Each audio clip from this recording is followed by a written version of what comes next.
ಗುಡಿಬಂಡೆ ಪಟ್ಟಣದ ಮುತ್ಯಾಲಮ್ಮ ದೇವಸ್ಥಾನದಲ್ಲಿ ಎಸ್ಎಫ್ಐನ 8ನೇ ತಾಲೂಕು ಸಮ್ಮೇಳನಕ್ಕೆ ಚಾಲನೆ ದೊರಕಿದೆ. ಸಮ್ಮೇಳನದಲ್ಲಿ ಮಾತನಾಡಿದ ರೈತ ಮುಖಂಡ ಜಿಲ್ಲಾಧ್ಯಕ್ಷ ರಾಮನಾಥ, ಕೇಂದ್ರ ಮತ್ತು ರಾಜ್ಯ ಸರ್ಕಾರಗಳ ವಿರುದ್ಧ ಧ್ವನಿ ಎತ್ತಲು ಎಸ್ಎಫ್ಐ ವೇದಿಕೆ ಎಂದಿಗೂ ನಿಮ್ಮ ಜೊತೆ ಇರುತ್ತದೆ ಅಂತ ತಿಳಿಸಿದರು.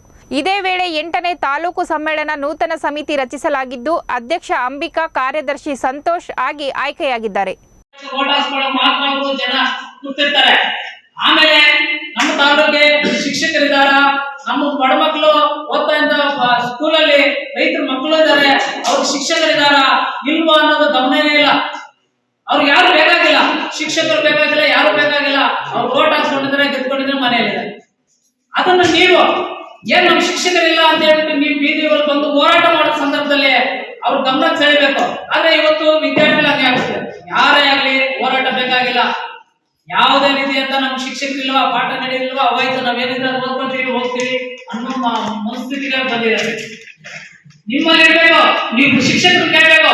ಪಾಠ ಒಂದು ಸಬ್ಜೆಕ್ಟ್ ನಿಮ್ಗೆ ಇರುತ್ತೆ ಟೈಮ್ ಟೇಬಲ್, ಆ ಟೈಮ್ ಟೇಬಲ್ ಪ್ರಕಾರವಾಗಿ ನೀವು ಶಿಕ್ಷಣ ಮಾಡಿ ಬರ್ತಾ ಇಲ್ವಾ? ಯಾಕೆ ಬರ್ತಾ ಇಲ್ಲ ಸರ್? ಈ ಯಾಕೆ ಬರ್ತಾ ಇಲ್ಲ? ಮಾಡ್ತಾ ಇಲ್ಲ. ನಮ್ಗೆ ಅಪ್ಡೇಟ್ ಮಾಡಿ.